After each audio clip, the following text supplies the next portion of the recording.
आदाब नाजरीन, मैं अकोला महाराष्ट्र से डॉक्टर रेहान खान। आज का मौजू है अजगंद। पहले इसकी शनाख्त करते हैं, फिर इसके नुस्ख़ाजात की बात होगी। गौर से देखिए स्क्रीन पर मौजूद इस अजगंद के पौधे को। ऊपर इसका फूल नजर आ रहा है और इसकी शाखों की शुरुआत में इसके बीज लगे हैं, फल लगे हैं।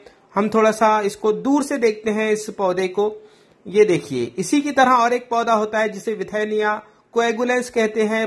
पनीर के फूल के नाम से हमारे यहाँ मशहूर है। ज़ियाबतीस शक्री की बहुत बेहतरीन दवा है वो। ये देखिए, ये अजगंद के फल हैं। इन फलों का हम मुआयना भी करते हैं। ये देखिए, इस तरह से इसके फल होते हैं। पक जाने पर ये लाल हो जाते हैं, सुर्ख हो जाते हैं और इनको मसलने से इसके अंदर इसके बारीक सफेद किस्म के बीज निकलते हैं। ये देखिए,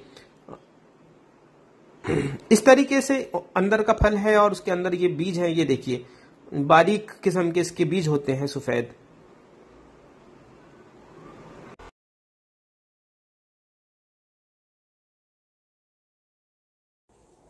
तो ये था अजगंद का पौधा जो आपने अभी देखा। इसका आम नाम अजगंद ही है और लैटिन नेम इसका है विथेनिया सोमनीफेरा। आयुर्वेद में इसे अश्वगंधा या वाजीगंधा नाम से जाना जाता है, क्योंकि इसमें जो मखसूस किस्म की बू होती है इसकी जड़ों में, वो घोड़ा जो होता है उसकी बू की तरह होती है, लिहाजा इसे अश्वगंधा कहा गया है। और भी मराठी में इसे डोहरगुंज वगैरह कहते हैं और बाकी की ज़ुबानों में अपने किस्म के नाम हैं। बहरहाल, अब इसके नुस्खाजात नोट कीजिए। पहला नुस्खा है मुक़व्वी बस्र, यानी आँखों में ताकत के लिए। इस नुस्खे का तरीका यह है कि पहले इसके अज्जा नोट कीजिए। कंटेंट नंबर 1 है अजगंद की जड़। कंटेंट नंबर 2 है मुलेठी, इसका तो पंचांगी इस्तेमाल होता है। कंटेंट नंबर 3 है आंवला खुश्क। ये तीनों अज्जा हम वज़न लेना है और फिर इसका जोशांदा बनाना है। जोशांदा बनाने का तरीका मैं इससे पहले वाले जो वीडियोस है उसमें बता चुका हूँ, ख़ासतौर से गिलोय के इस्तेमालात में, तो वहाँ से आप देख लें। तो उस तरीके से इसका जोशांदा बनाना है और सुबह और शाम मरीज़ को देना है। शाम में देने से पहले इसका तरीका ये रहता है कि रात में सोने से तकरीबन 1 घंटा पहले ये जोशांदा दिया जाना चाहिए। फिर उसमें आयुर्वेद का एक नज़रिया भी है कि जो सुप्राक्लेविकुलर रीजन होता है या जो यानी गर्दन से ऊपर वाला हिस्सा है, उसमें जितने भी उसमें उज़ू आते हैं उन तमाम की खराबियों पर या उन तमाम के पे जो दवा देना है उसके लिए हम रात में दवा देते हैं, जिसे निशा काल कहते हैं आयुर्वेद की ज़ुबान में। तो बहरहाल ये नुस्खा उस वक्त इस्तेमाल किया जाता है। अगला जो नुस्खा है वो है क़िल्लत लब्न के लिए, यानी ऐसी माओं के लिए जिनमें दूध की कमी हो। इसके जुज़ नोट कीजिए, अज्जा नोट कीजिए।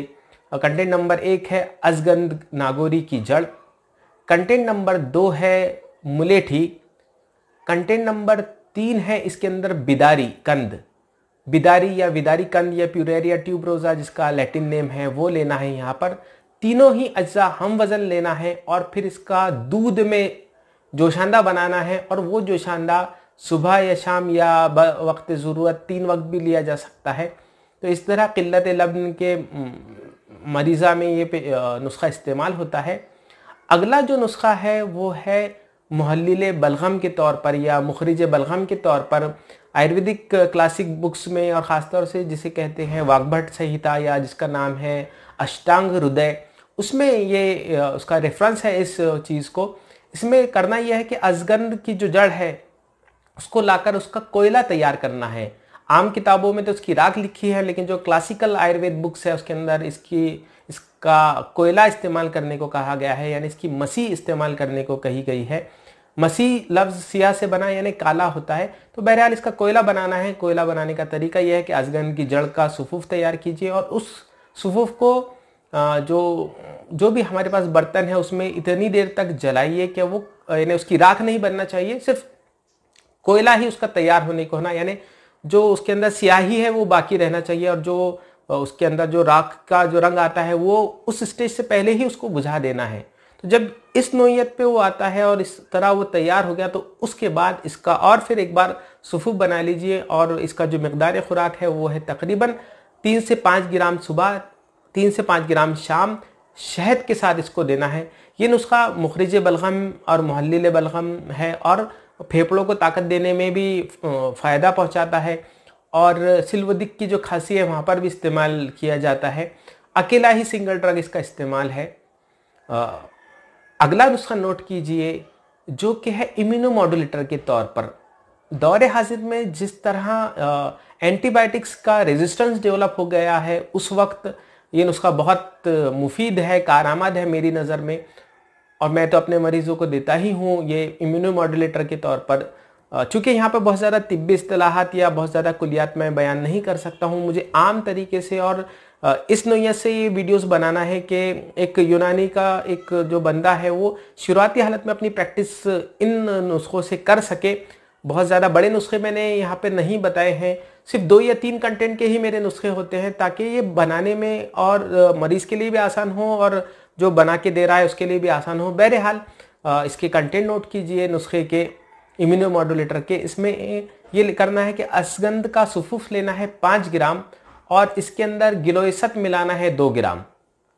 गिलोयसत जो है वो खालिस चाहिए, सत्ते गिलो जिसे कहते हैं, वो खालिस हो तो ज़्यादा अच्छा, खुद का बनाया हो तो ज़्यादा अच्छा।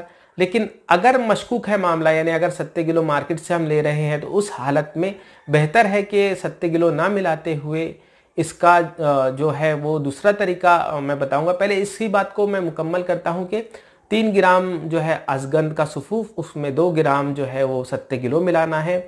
इस तरह इस तनासुब में इसको पूरा बना के रख लेना है और तकरीबन 3 से 5 ग्राम की मिकदार में ये भी शहद के साथ सुबह और शाम मरीज़ को दिया जाना चाहिए। ख़ासतौर से ऐसे लोगों में जिनमें जो बार बार बीमार पड़ते हो या जिनमें ताकत की कमी हो या मौसम बदलने से जो लोग बीमारियों का शिकार हो जाते हैं, या फिर ऐसे बच्चे जो मौसम बदलने से बीमारियों का शिकार हो जाते हैं, या ऐसे बच्चे जो बार बार बीमार पड़ते हैं, उन तमाम में ये नुस्खा कारआमद है। या फिर वैसे भी हम जिस तरह मैंने पहले बयान किया कि इम्यूनोमॉड्यूलेटर के तौर पर इसको तकरीबन 1 महीना देना है, तो मुसलसल दिया जा सकता है इस तरीके से। और दूसरा जो तरीका है इसका वो ये है कि असगंध लेना है और उसके हम वज़न यानी सेम मकदार में, सेम क्वांटिटी में गिलोय खुश्क लेना है, दोनों को मिलाना है और फिर इसका जोशांदा देना है सुबह और शाम। जोशांदा बनाने का तरीका वही रहेगा हमारा जो मैं पहले बता चुका हूँ, तो उसके हिसाब से इसका जोशांदा बनाकर सुबह और शाम मरीज़ को देना है। अगला जो नुस्खा है वो है एंग्जाइटी और डिप्रेशन के लिए, या फिर ऐसे मरीज़ों के लिए जिन्हें नींद ना आती हो। इन तमाम बीमारियों में या फिर जो लोग मनफी ख़यालात का शिकार हों, जिन लोगों को अंदेशे लाहक हो मुख्तलिफ़ किस्म के, और उसके उन अंदेशों की वजह से उनको नींद ना आती हो या ज़ौफ़ दिमाग हो, उस सूरत में ये नुस्खा इस्तेमाल करना है। इसके कंटेंट नोट कीजिए। कंटेंट नंबर 1 है असगंध की जड़।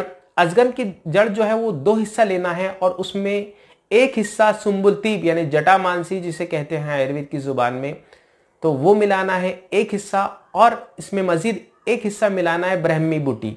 तो इस तरह इसका तनासुब है और इसकी जो मिकदार खुराक है वो 3 से 5 ग्राम रहेगी। इसको सीधे ही दिया जा सकता है या पानी में डालकर भी दे सकते हैं या फिर शहद के साथ भी दे सकते हैं, या फिर इसको और मौसर बनाना है या बूढ़े लोगों में इसको इस्तेमाल करना है, तो उस सूरत में इसके अंदर उस पर्टिकुलर कंडीशन में जब हम ज़ईफ़ लोगों में इसका इस्तेमाल करेंगे तो इसमें और एक कंटेंट आप बढ़ा सकते हैं, वो है पिपली मूल। पिपली मूल जो फिलफिल दराज की जो जड़ होती है जो मार्केट में मिलती है वो लेना है। तो इस तरह ये नुस्खा तश्कील दिया जा सकता है बूढ़ों के लिए। लेकिन आम तौर पे जो 3 कंटेंट मैंने पहले बयान किए हैं उस सूरत में उसी को इस्तेमाल कीजिए। एंटी डिप्रेसेंट और एंग्जाइटी के लिए बहुत अच्छा नुस्खा है, या जिनको नींद नहीं आती हो उनके लिए भी बेहतरीन नुस्खा है। तो इस तरह ये जो है असगंध के नुस्खा जात थे।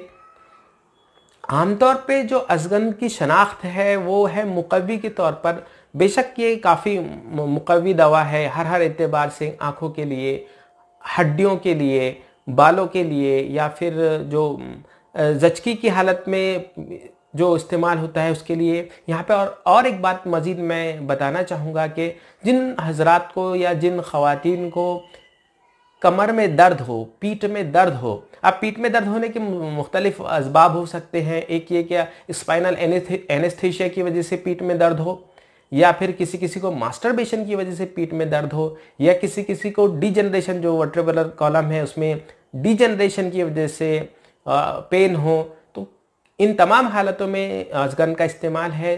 सिंगल ड्रग इस्तेमाल करना है, सिर्फ यही इस्तेमाल करना है। इसका जोशांदा दिया जाता है सुबह और शाम खाने से 1 घंटा पहले। जोशांदा बनाने का तरीका वही है हमारा बतरीका मारूफ। तो इस तरह ये एक इस्तेमाल है इसका। इस तरह मुख्तलिफ इस्तेमालात है। इसके अगले हिस्से जब मैं बनाऊंगा तो इंशाल्लाह उसमें और इसकी मज़ीद मालूमात देने की कोशिश करूँगा।